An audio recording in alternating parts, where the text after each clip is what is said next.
Chapter number 3, limited liability partnership.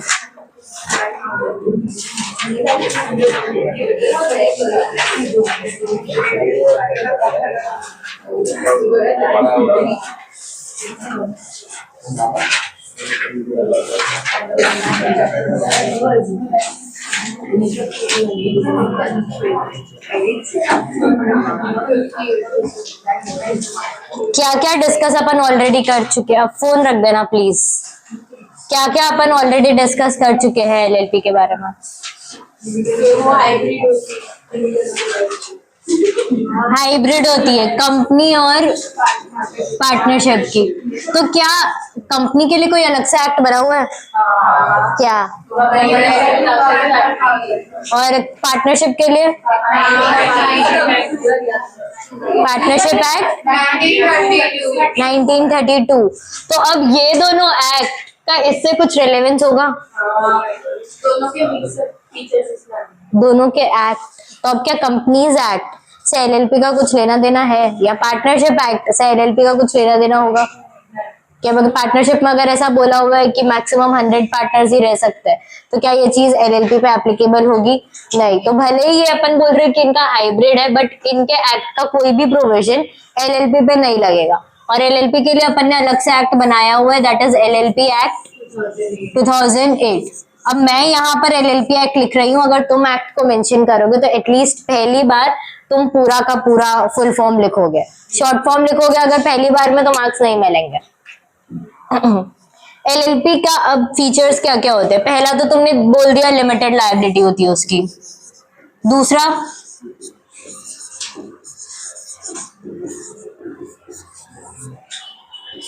What else? और क्या features हो सकते हैं एलएलपी के?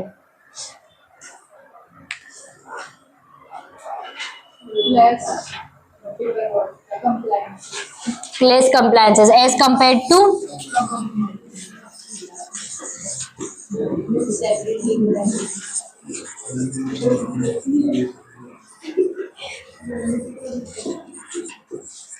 एक बोला separate legal entity. Separate legal entity का क्या मतलब होता है? दोनों अलग अलग है। तो इनकेस अगर कोई भी ऐसा काम हो जिससे ऊपर पार्टनर लायबल है, तो क्या एलएलपी को उसको कोई कॉन्सिक्वेंस फेस करना पड़ेगा? और छोटी सी कंपनी कहाँ से है? मतलब छोटी सी ऐसी कंपनी मतलब? Please elaborate. अब तो तुम्हें वो लैंग्वेज का भी रिस्ट्रिक्शन नहीं है। स्केल नहीं कर सकते। नॉन स्केलेबल बिजनेस के लिए।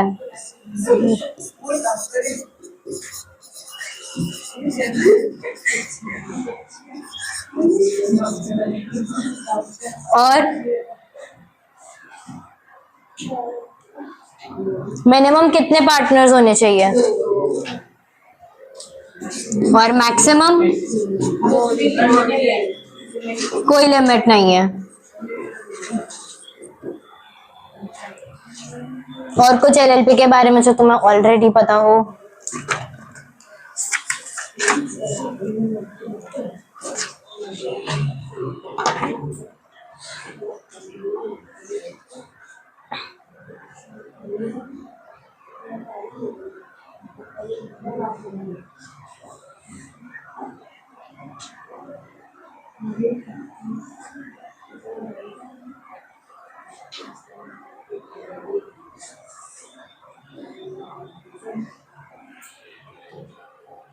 ऐसा भी बोलते हैं कि एलएलपी एक बॉडी कॉर्पोरेट है या कंपनी एक बॉडी कॉर्पोरेट है। बॉडी कॉर्पोरेट का मतलब क्या होता है?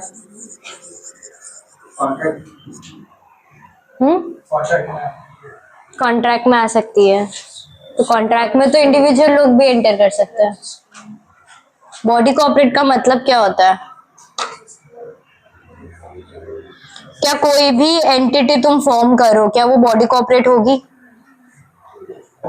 पार्टनरशिप फॉर्म अगर तुमने फॉर्म की, तो क्या उसको अपन बॉडी कॉर्पोरेट में इंक्लूड करेंगे? भाई तो मैं पूछ रही हूँ, कंपनी पढ़ा पढ़ा तुमने, चैप्टर 1 चैप्टर 2 इंट्रोडक्शन में आया था कि company is a body corporate, तो what do you mean by body corporate? Company registered, अच्छा ठीक है, वो एक एग्जांपल हो सकता है कि कोई भी रजिस्टर्ड कंपनी को अपन बॉडी कॉर्पोरेट बोलते हैं। तो क्या अपन पार्टनरशिप को बॉडी कॉर्पोरेट में इंक्लूड करेंगे? तो अगर पार्टनरशिप इंक्लूड नहीं हो रही तो क्या एलएलपी इंक्लूड होगी? वो तो मैंने लिख दिया, तो भाई बोलोगे। बट कैसे तुम डिफर करोगे कि कौन सा एंटिटीज बॉडी कॉर्पोरेट में आएगी और कौन सी नहीं? बोलो बोलो, कोई बात नहीं।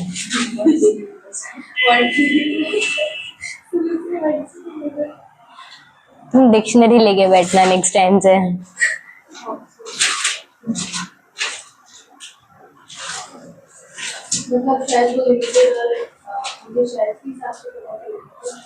एलएलपी में कहाँ पे शेयर्स होते हैं? Sorry, continue.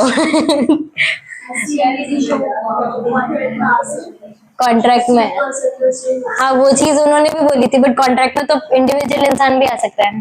Private form contract में नहीं आ सकता ना, मतलब एलएलपी की खुद की पर्सनैलिटी होती है, वही कॉन्ट्रैक्ट में आ सकता है, वो अलग से आ सकता है, और इसके जो भी पार्टनर्स है वो अलग से कॉन्ट्रैक्ट में आ सकता है। वो तो सेपरेट लीगल एंटिटी हुआ ना, जो अपन बोल रहे हैं कैन बी सूड। देखो बॉडी कॉर्पोरेट की जो डेफिनेशन है ना, वो कंपनीज एक्ट में इन लोगों ने डिफाइन किया हुआ है। इनके हिसाब से इन लोगों ने स्पेसिफिकली मेंशन किया है, कोई भी कंपनी जो अपने एक्ट में रजिस्टर्ड हुई है वो, कोई भी एलएलपी जो इस एक्ट में रजिस्टर हुई है, कोई भी कंपनी या एलएलपी जो बाहर रजिस्टर हुई है, उन सबको अपन बॉडी कॉर्पोरेट में इंक्लूड करेंगे। क्या चीजें इंक्लूड नहीं होगी? अगर कोई कोऑपरेटिव सोसाइटी है, अगर कोई पार्टनरशिप फर्म है, भले ही वो रजिस्टर्ड है, लेकिन अपन उनको बॉडी कॉर्पोरेट में इंक्लूड नहीं करेंगे। कोई स्पेसिफिक रीजन नहीं है, एक्ट ने उनको बोलकर एक्सक्लूड किया है। कॉर्पोरेट सोसाइटी और partnership firm.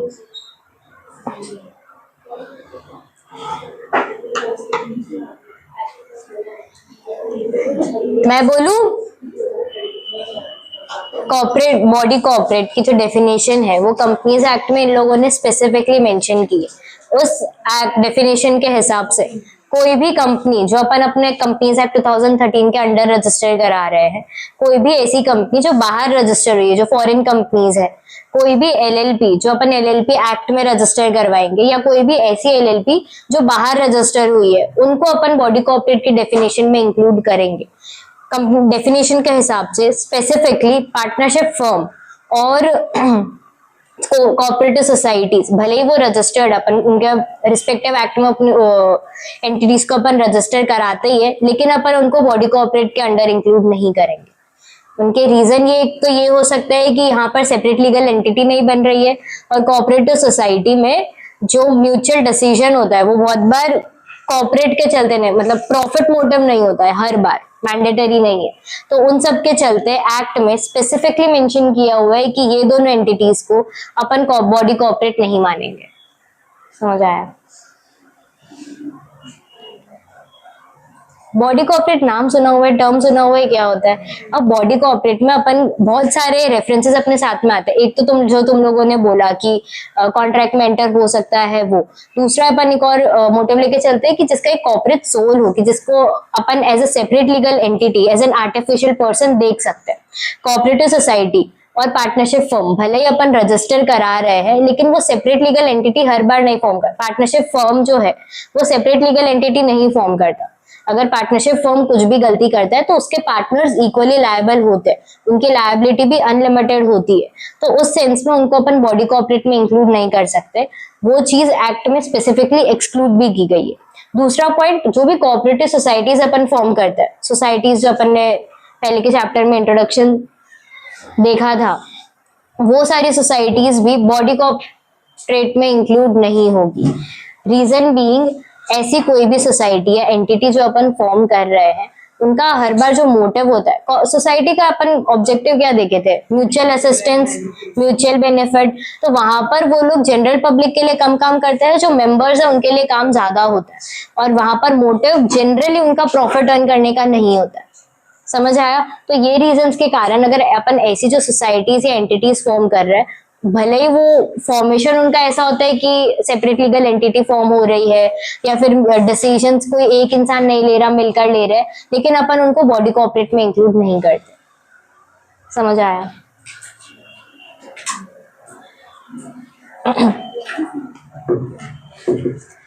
Next, companies act में लीगल एंटिटी अपन ने देख लिया। मैनेजमेंट कैसे होता है एलएलपी का?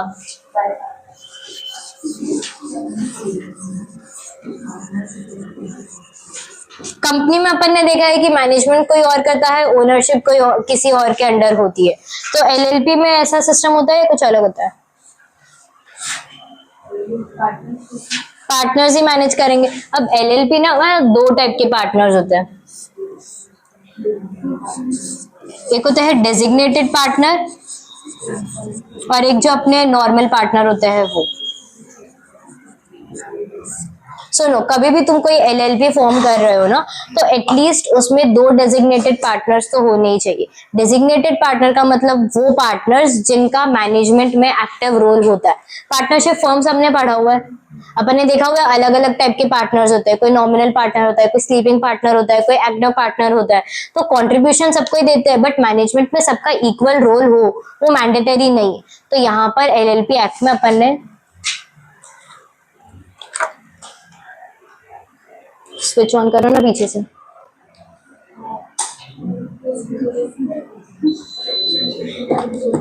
स्पेसिफिकली वो चीज मेंशन की हुई है कि अपन को जब अपन एलएलपी फॉर्म कर रहे हैं तो दो ऐसे पार्टनर्स होने चाहिए जो एक्टिव मैनेजमेंट में रोल प्ले करेंगे। वैसे पार्टनर्स को अपन डेजिग्नेटेड पार्टनर्स बोलते हैं। उनके साथ में और भी पार्टनर्स हो सकते हैं जिनका अपन रिजोल्यूशन में नाम जाएगा, जो कैपिटल कंट्रीब्यूट भी करेंगे। लेकिन जो मेन रोल, अगर इनकेस ऑफिसर इन डिफॉल्ट का बात आती है कि कोई भी इंसान और उसको ऑफिसर इन डिफॉल्ट को अपन लायबल ठहराएंगे, तो वो ऑफिसर इन डिफॉल्ट में डेजिग्नेटेड पार्टनर का नाम आएगा। समझ आया? डेजिग्नेटेड पार्टनर क्या होता है? अब जैसे कंपनी में जब अपन डायरेक्टर अपॉइंट करते हैं तो उनके लिए डिन लेना मैंडेटरी है। सिमिलरली अगर कोई भी इंसान को तुम ऐसे डेजिग्नेटेड पार्टनर अपॉइंट कर रहे हो तो उनके लिए भी एक सेपरेट आइडेंटिफिकेशन नंबर होता है। उनका प्रोसीजर वही सेम होता है जो डिन एप्लीकेशन के लिए होता है, लेकिन उनका नाम जो है वो अपन डीपीआईएन कर देते हैं, डेजिग्नेटेड पार्टनर आइडेंटिफिकेशन नंबर। डिन वॉज डायरेक्टर आइडेंटिफिकेशन नंबर, इसको अपन डीपीआईएन बोलते हैं। सपोज फॉर एग्जाम्पल कोई भी इंसान के पास अगर डिन है तो उस डिन के थ्रू वो डेजिग्नेटेड पार्टनर भी इलेक्ट हो सकता है। समझ आया?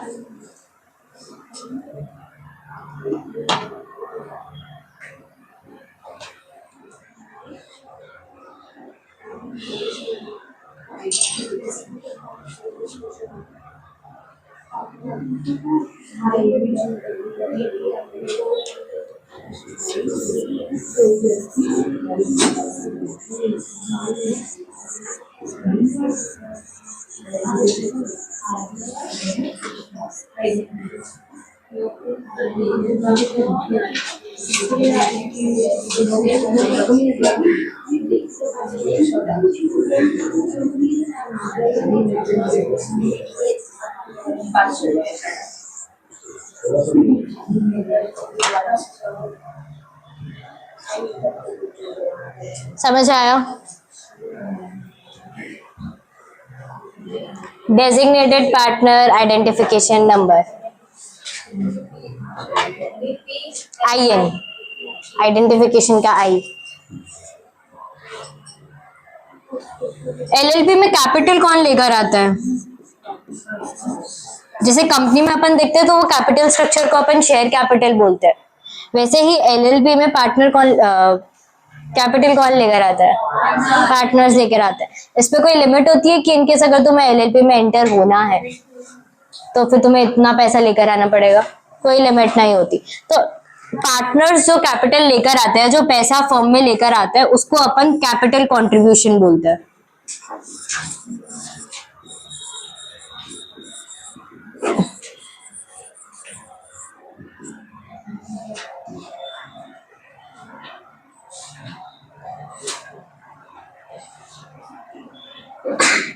समझ आया? अब टर्नओवर क्या होता है वो सबको पता है। एक पर्टिकुलर फर्म कितना सेल्स कर रही है उसको अपन टर्नओवर बोलते हैं। तो अब यहाँ पर अपन का जो कंपनी है, अरे एलएलपी है, उसकी साइज स्मॉल में इंक्लूड करेंगे या नॉर्मल एलएलपी में इंक्लूड करेंगे, वो उसका कैपिटल कंट्रीब्यूशन या फिर टर्नओवर डिसाइड करता है। कंपनी में ये चीज देखिए, स्मॉल कंपनी किसे बोलते हैं, उसमें अपन शेयर कैपिटल और टर्नओवर की लिमिट चेक करते हैं। वैसे ही यहाँ पर अपन कैपिटल कंट्रीब्यूशन और टर्नओवर की लिमिट देखेंगे। कैपिटल कंट्रीब्यूशन अगर तुम्हारा 25 lakhs या उससे कम है और जो तुम्हारा टर्नओवर है वो 40 लाख से कम है, तो अपन उसको स्मॉल एलएलपी बोलेंगे। कैपिटल कंट्रीब्यूशन 25 lakhs और टर्नओवर 40 lakhs।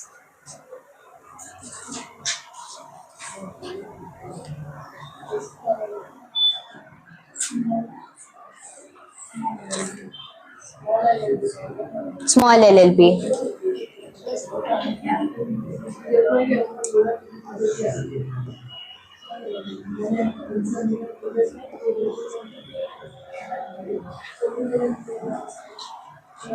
क्या हुआ? अरे यार,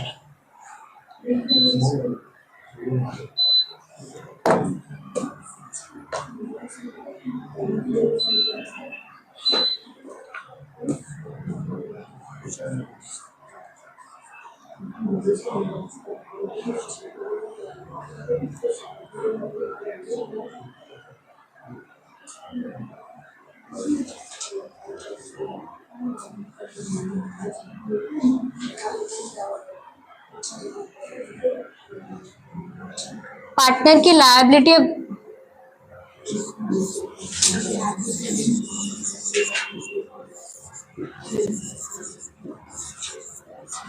लायबिलिटी अब कैसे डिसाइड होगी? लिमिटेड है तो जितना उसने कैपिटल कंट्रीब्यूट किया है उतने एक्सटेंट तक की उसकी लायबिलिटी जाएगी।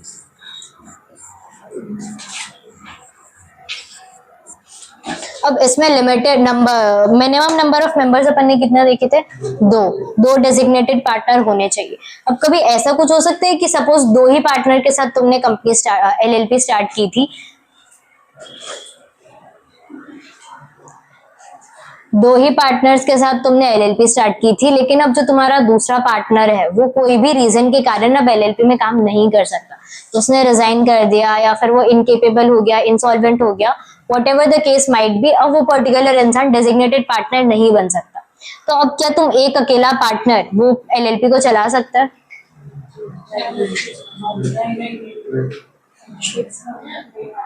6 मंथ्स का तुम्हें टाइम लिमिट दिया जाएगा। इनकेस अगर ऐसा कुछ हो जाता है कि जो मिनिमम नंबर्स वाली क्राइटेरिया है वो फुलफिल नहीं हो पा रही, तो तुम्हें 6 मंथ्स का टाइम मिलेगा। इनकेस अगर 6 मंथ्स में तुमने दूसरा पार्टनर अपॉइंट नहीं किया जो डेजिग्नेटेड लेवल पर है, तो वैसे केस में तुम्हें अपनी एलएलपी शट डाउन करनी पड़ेगी।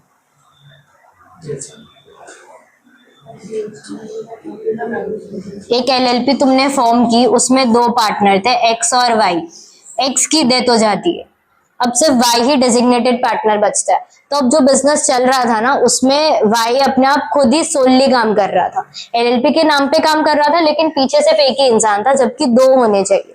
तो इनकेस अगर ऐसा कुछ होता है और 6 मंथ्स के अंदर वाई ने कोई दूसरे इंसान को अपॉइंट नहीं किया, तो वैसे केस में पहली चीज तो ये 6 महीने में जितना कुछ भी बिजनेस हुआ है उस सबका लायबिलिटी जेड के वाई के ऊपर अनलिमिटेड हो जाएगी। समझ आया? इनकेस 2 पार्टनर के लिमिट है लेकिन वो चीज फुलफिल नहीं हो पा रही, तो जो अकेला पार्टनर बचा है ना उसकी लायबिलिटी अनलिमिटेड हो जाएगी। और अगर 6 महीने के अंदर अंदर ये चीज इन लोगों ने फुलफिल नहीं की तो एलएलपी को शट डाउन भी करना पड़ सकता है। 2 पॉइंट है, पहली चीज तो लायबिलिटी अनलिमिटेड हो जाएगी, और दूसरा पॉइंट जो प्रिस्क्राइब टाइम लिमिट है उसके अंदर तुम्हें दूसरा इंसान अपॉइंट करना ही है। समझ में आया?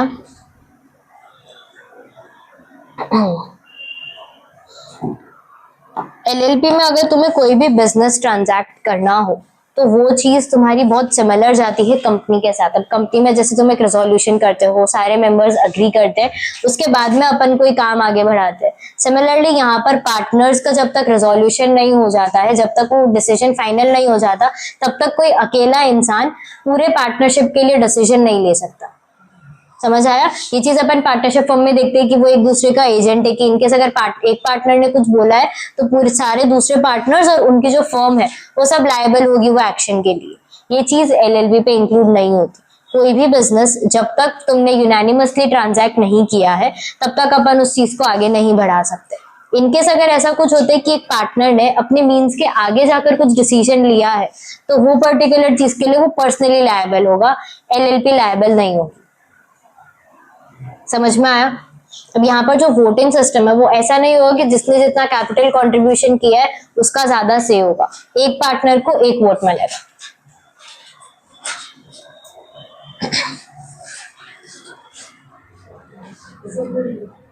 क्या हुआ?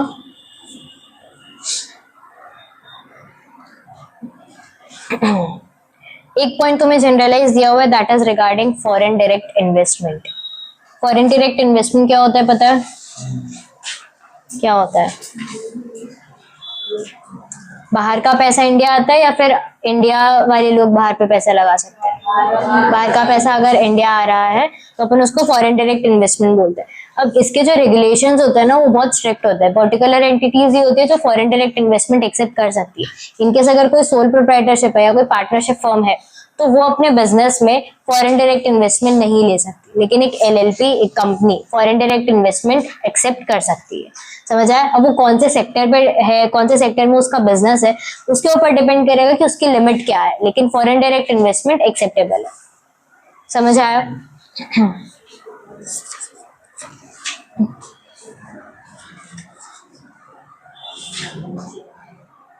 इंपॉर्टेंट डेफिनेशंस में बॉडी कॉर्पोरेट अपन ने देख ली है। फाइनेंशियल ईयर पे आओ। फाइनेंशियल ईयर कब से कब तक होता है? 1 अप्रैल से 31 मार्च तक। अब यहाँ पर भी फाइनेंशियल ईयर सेम ही रहेगा। एक पॉइंट जो इन लोगों ने ऐड किया है कि इन केस कोई भी ऐसी एलएलपी है जिन्होंने अपना इनकॉर्पोरेशन सितंबर में किया है, 30 सितंबर के बाद, तो वैसे केस में उनका जो पहला साल होगा ना वो फर्स्ट फाइनेंशियल ईयर उनका एंड होगा नेक्स्ट साल के मार्च में। जनरली अब सपोज अगर 30 सितंबर 2025 में मैंने कोई कंपनी इनकॉर्पोरेट, एलएलपी इनकॉर्पोरेट की है तो उसके हिसाब से मेरा फाइनेंशियल ईयर कितना होना चाहिए था? ये 2026 में जो मार्च आएगा उधर तो फाइनेंशियल ईयर खत्म हो जाता है, लेकिन जस्ट बिकॉज मैंने अपनी कंपनी लेट इनकॉर्पोरेट की थी तो वैसे केस में मेरा फाइनेंशियल ईयर खत्म होगा मार्च 2027 में। समझ आया?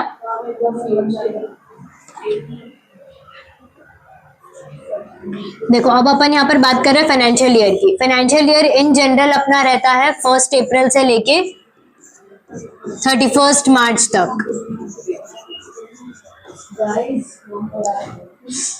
Thank you very much. Next अभी अगर अपनी एलएलपी जो है वो सपोज अक्टूबर 1 को इनकॉर्पोरेट हुई, अक्टूबर 1 2025, तो अगर अपन इसके हिसाब से देखें तो मेरा ये ईयर कब खत्म हो जाना चाहिए था? 31 मार्च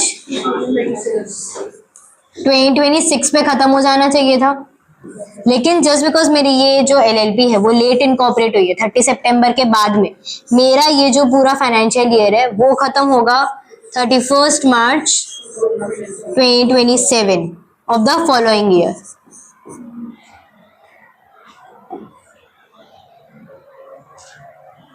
आया समझ में? ये चीज कंपनी लॉ में भी होती है कि अपन वो जो टाइम लिमिट होती है वो 15 मंथ्स आएगा तब देख लेना, कोई बात नहीं। एक साथ ज्यादा बताओगे तो कंफ्यूज हो जाओगे। ये समझ आया? फॉरेन एलएलपी, कोई भी ऐसी एलएलपी, फॉरेन एलएलपी कोई भी ऐसी एलएलपी जो बाहर इनकॉर्पोरेट हुई है लेकिन उसका प्लेस ऑफ बिजनेस इंडिया में भी है। स्मॉल एलएलपी अपन डिस्कस कर चुके हैं, वो एक बार रीड कर लो।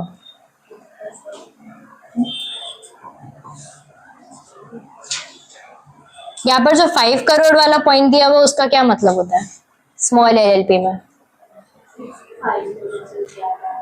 अपन ने तो देखा था वो लिमिट 25 lakhs है कि गवर्नमेंट के हाथ में पावर है कि वो 5 करोड़ तक लेके जा सकते हैं उस लिमिट को, उससे ज्यादा नहीं।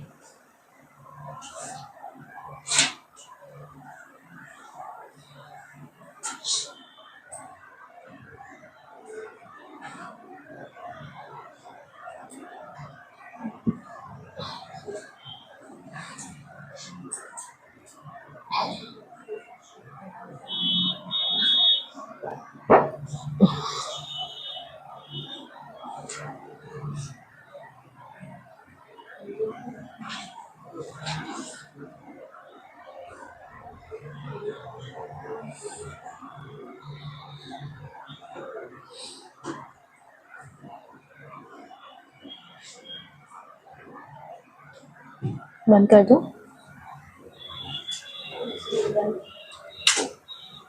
उधर से ही करना पड़ेगा ना।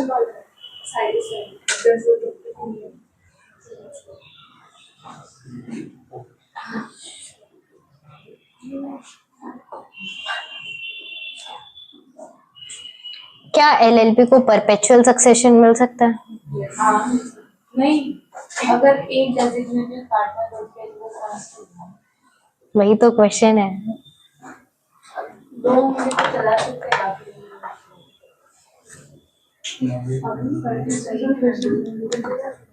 जैसे अपन ने पार्टनरशिप फॉर्म पढ़ा हुआ है, पार्टनरशिप फॉर्म अपन कैसे फॉर्म करते हैं? पार्टनरशिप डीड बना के। एलएलपी कैसे फॉर्म होती है? उसमें भी एलएलपी अग्रीमेंट बनता है। तो इनकेस अगर अपन अग्रीमेंट के बेसिस पर अपनी फॉर्म को चला रहे हैं तो क्या अपन को वहां पर परपेचुअल सक्सेशन मिल सकता है?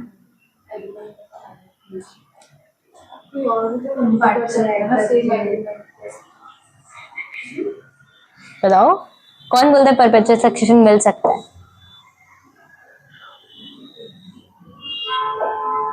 रीजन?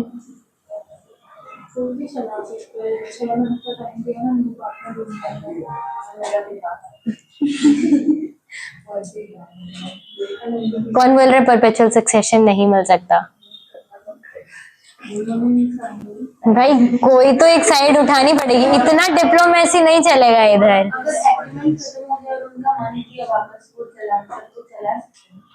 क्यों नहीं जा? एलएलपी में अब पार्टनरशिप फर्म में ऐसा होता है कि अगर एक भी पार्टनर डिसॉल्व हो जाता है या उसकी डेथ हो जाती है तो अपन को पूरी पार्टनरशिप अग्रीमेंट डिसॉल्व करनी पड़ती है। ये सेम चीज एलएलपी अग्रीमेंट में नहीं होती, तुम उसको सिर्फ अमेंड कर दोगे तो भी चलेगा। तो एलएलपी में यहाँ पर तुम्हें एक प्रिविलेज ये भी मिला है जो कंपनी के साथ अलाइन कर दे कि तुम्हें परपेचुअल सक्सेशन मिलेगा। पार्टनर्स कोई भी हो, वो कैसे भी रोटेट हो रहे हो या डिसॉल्व हो रहे हो, डज नॉट मैटर। एलएलपी की एग्जिस्टेंस से उस पर कोई फर्क नहीं पड़ेगा। इनकेस अगर तुम कुछ फ्रॉडुलेंट एक्टिविटी कर रहे हो या फिर तुमने प्रोविजंस नहीं फॉलो किए, उस केस में कोर्ट तुम्हें ऑर्डर दे सकता है एलएलपी डिसॉल्व करने के लिए। उसके अलावा एलएलपी को परपेचुअल सक्सेशन मिलेगा। समझ आए? कंपनी की वो जितनी भी डिस्टिंक्ट एबिलिटीज थी, कॉमन सील की, सेपरेट लीगल एंटिटी की, परपेचुअल सक्सेशन की, वो सारे के सारे फीचर्स एलएलपी को भी मिलेंगे। समझ आया? एक जो चीज सेम नहीं है that is regarding management and ownership. यहाँ पर जो ओनर्स है वही मैनेज कर रहे हैं। ठीक है?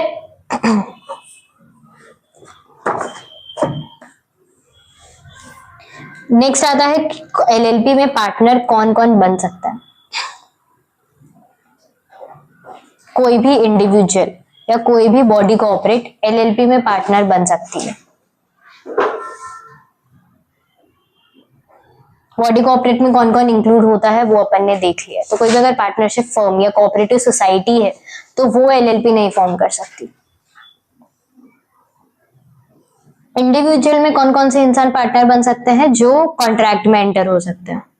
कॉन्ट्रैक्ट में कौन कौन एंटर हो सकता है या कौन नहीं हो सकता? इंसॉल्वेंट हो वो नहीं हो सकता है। और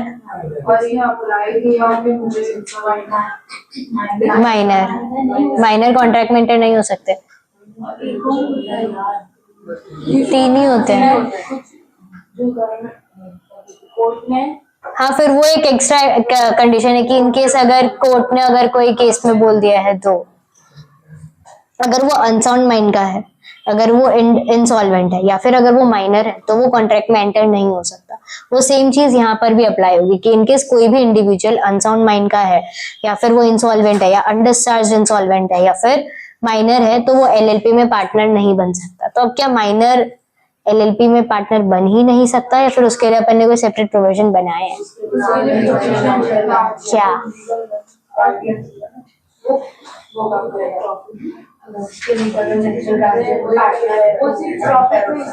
सिर्फ प्रॉफिट में हिस्सा ले सकता है।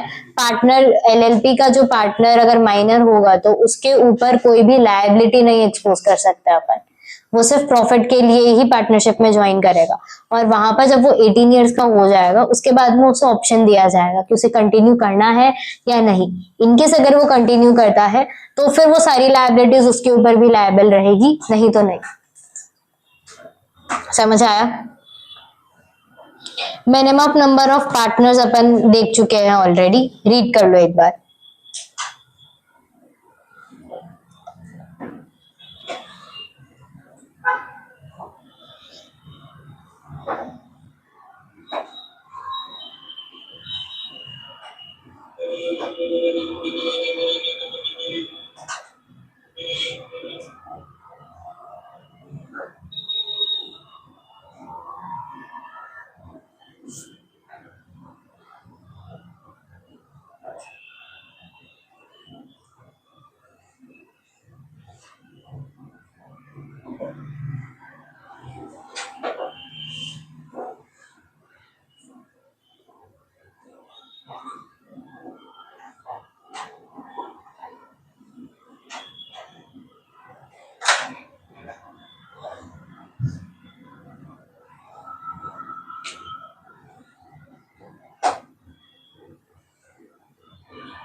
समझ आया?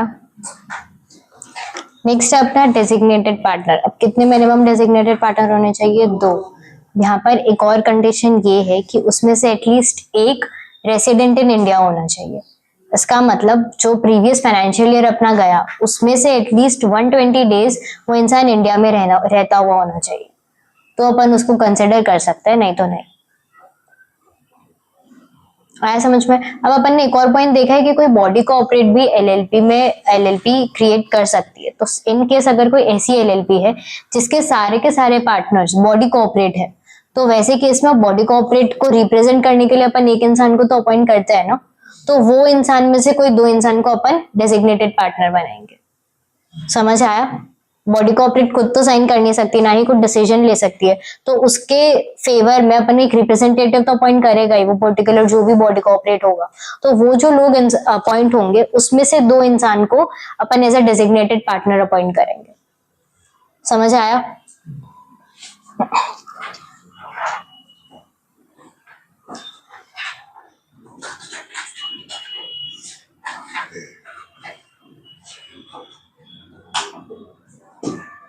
अब डेजिग्नेटेड पार्टनर कौन रहेगा या कौन नहीं रहेगा वो एलएलपी के ऊपर डिपेंड करता है। तुम्हारे अग्रीमेंट में तुमने क्या चीज मेंशन की हुई है। अगर स्पेसिफिकली पार्टनरशिप अग्रीमेंट देखा है कभी किसी ने?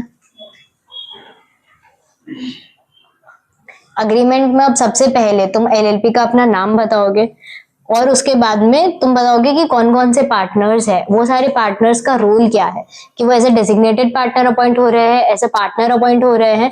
वो चीज तुम पहले से मेंशन करके रखोगे। इन केस अगर कोई भी ऐसी चीज तुमने मेंशन नहीं की है कि टाइम टू टाइम अपन चेंज करेंगे कि कौन डेजिग्नेटेड पार्टनर होगा, तो वैसे केस में एक्ट जो है, जो अपनी गवर्नमेंट है, वो ऐसा ही अज्यूम करेगी कि सारे पार्टनर्स डेजिग्नेटेड पार्टनर है। तो जब भी तुम अग्रीमेंट बनाओ उसमें या तो तुम पहले से मेंशन कर दो कि ये दो लोगों को हमने as a designated partner appoint किया है, या फिर कंपनी फिर सीधा एक्ट फिर ऐसा ही अज्यूम करेगी कि जितने भी पार्टनर्स इंक्लूडेड है फर्म में वो सब as a designated partner act कर रहे हैं। समझ आए? क्योंकि मैक्सिमम लिमिट यहाँ पर भी नहीं है अपने पास।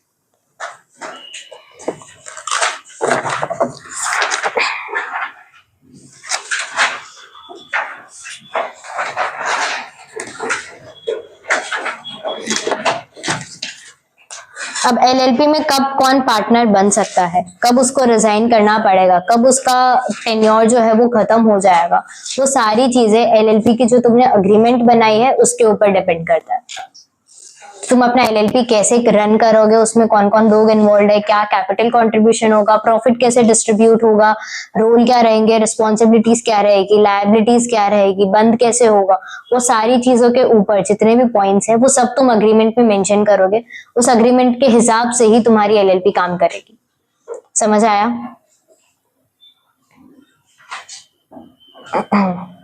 Next point is regarding prior consent. अगर तुम कोई भी इंसान को as a designated partner appoint कर रहे हो तो ये चीज मैंडेटरी है कि तुम्हें उसकी कंसेंट भी साथ में प्रेजेंट करनी पड़ेगी कि वो खुद अपनी मर्जी से इतनी रिस्पॉन्सिबिलिटी ले रहा है।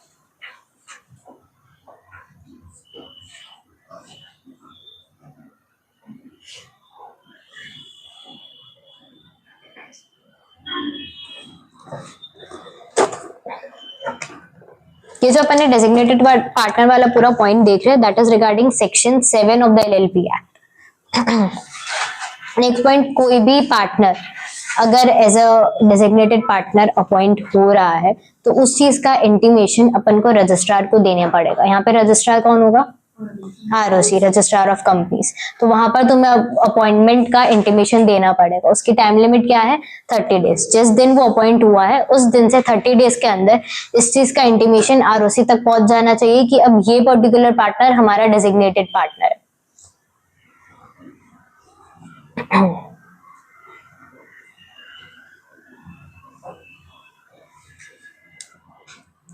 अब नेक्स्ट जो डीपीआईएन वाला पॉइंट है वो अपन ऑलरेडी डिस्कस कर चुके हैं। इसमें कंपनीज एक्ट का रेफरेंस इसके लिए दिया हुआ है क्योंकि जो प्रोसीजर है वो जैसे अपन डिन लेते हैं वो सेम है। इसके लिए यहाँ पर कंपनीज एक्ट का तुम्हें रेफरेंस दिखेगा।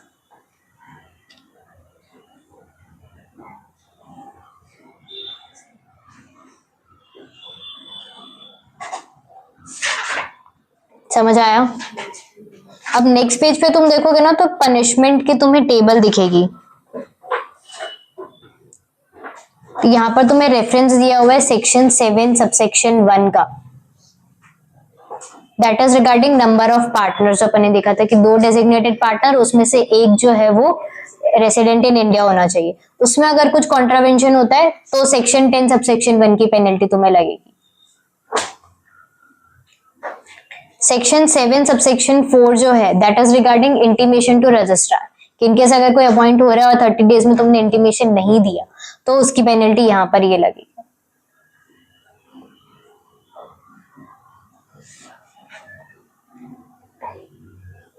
समझ में आया? सेक्शन 7 सबसेक्शन 5 का जो तुम्हें रेफरेंस दिया हुआ है नेक्स्ट कॉलम में, वहां पर अब डेजिग्नेटेड पार्टनर अपॉइंट करने के लिए जो टर्म्स एंड कंडीशन स्पेसिफाई की गई है उसमें अगर कुछ कॉन्ट्रावेंशन होता है तो फिर ये पेनल्टी लगेगी।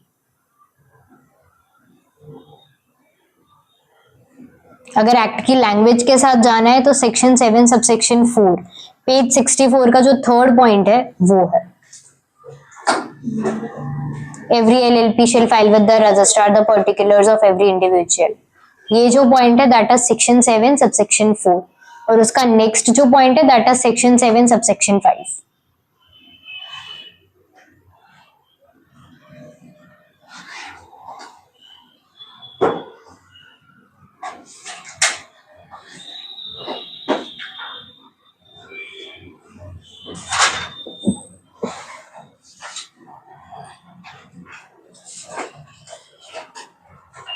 अब डेजिग्नेटेड पार्टनर को अगर अपन मैनेजमेंट में इतना एक्टिव रोल दे रहे हैं तो उनकी लायबिलिटीज क्या क्या होगी, क्या क्या काम करना पड़ेगा उनको।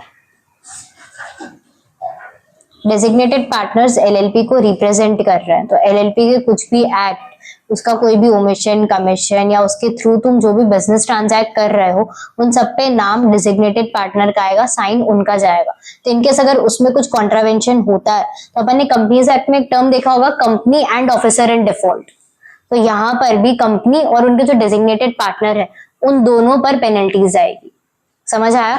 तो एलएलपी का मैनेजमेंट, उनका जो रोल रहेगा, उनका जो रिप्रेजेंटेशन रहेगा, उसमें जब तुम जो भी एक्ट कर रहे हो ओमिशन या कमीशन का, कंप्लायंसेस जो भी तुम्हें देखने हैं, उन सबकी रिस्पॉन्सिबिलिटी डेजिग्नेटेड पार्टनर पे आएगी। इनकेस अगर कुछ कॉन्ट्रावेंशन होता है तो वो एलएलपी खुद, बिकॉज वो सेपरेट एंटिटी है, और उनके जो डेजिग्नेटेड पार्टनर्स है दोनों पर लायबिलिटी आएगी। आया समझ में? हाँ यार, पता चल रहा है मैं क्या बोल रही हूँ या सब सुन रहे हो?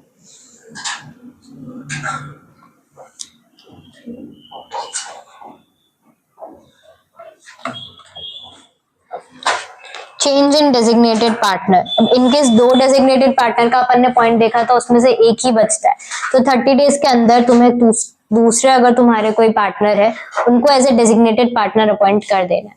इनकेस अगर वो चीज नहीं हो पाती तो एलएलपी में जितने भी पार्टनर्स है उन सबको अपन एज ए डेजिग्नेटेड पार्टनर ही ट्रीट करेंगे। समझ में आया?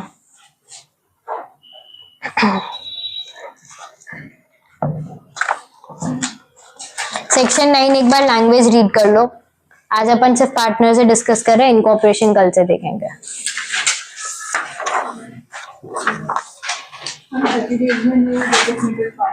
हाँ, इनकेस अगर डेजिग्नेटेड पार्टनर, दो की अपन ने मिनिमम लिमिट देखी थी ना, इनकेस अगर वैकेंसी आ जाती है तो 30 डेज में तुम्हें नया डेजिग्नेटेड पार्टनर अपॉइंट करना होगा। इनकेस अगर वो नहीं हो पाता तो फिर तुम्हारे बाकी जितने भी पार्टनर्स है ना कंपनी में, उन सबको अपन एज अ डेजिग्नेटेड पार्टनर ही ट्रीट करेंगे। हाँ हाँ, तो 6 मंथ वाली कंडीशन है। तो 6 मंथ देखो, अपॉइंट तुम्हें 30 डेज के अंदर ही करना है, लेकिन इनकेस वो चीज नहीं हो पाती है, तुम्हारा उसमें भी कॉन्ट्रावेंशन कुछ आ जाते हैं, तो 6 महीने की मैक्सिमम लिमिट है। इनकेस अगर उसमें नहीं होता है तुम्हारा कोई भी दूसरा पार्टनर अपॉइंट, तो तुम्हारी जो लायबिलिटी है, जो लिमिटेड लायबिलिटी का अपन को टैग मिला था, वो हट जाएगा, फिर तुम्हारी लायबिलिटी अनलिमिटेड हो जाएगी। ये 30 डेज के अंदर अंदर ऐसा तुमने कोई भी बिजनेस ट्रांजैक्ट किया तो पार्टनर की लायबिलिटी लिमिटेड ही रहने वाली है। समझ आया?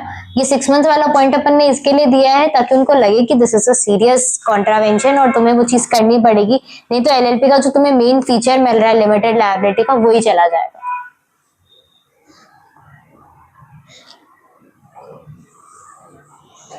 और एक और पॉइंट इसमें ये भी है कि इधर जो 6 मंथ वाला पॉइंट है, that is regarding number of partners. जो मिनिमम नंबर ऑफ पार्टनर्स है वो 2 तो होने ही चाहिए। डेजिग्नेटेड कौन है कौन नहीं वो अपन इधर 6 मंथ वाले पॉइंट में नहीं देख रहे, लेकिन फॉर एग्जांपल सिर्फ 2 ही पार्टनर है, वही डेजिग्नेटेड है, तो फिर वो 6 मंथ वाली क्राइटेरिया आएगी, नहीं तो नहीं आएगी। आया समझ में? कि अगर 3 पार्टनर्स है उसमें से 2 डेजिग्नेटेड है और एक नॉर्मल पार्टनर ही हुआ है, एज ए डेजिग्नेटेड अपन ने अपॉइंट नहीं किए, तो उसमें से अगर कोई एक डेजिग्नेटेड पार्टनर फर्म से निकल जाता है तो 6 मंथ वाला पॉइंट एप्लीकेबल ही नहीं होगा, क्योंकि 2 पार्टनर तो अभी भी है ही। आया समझ में?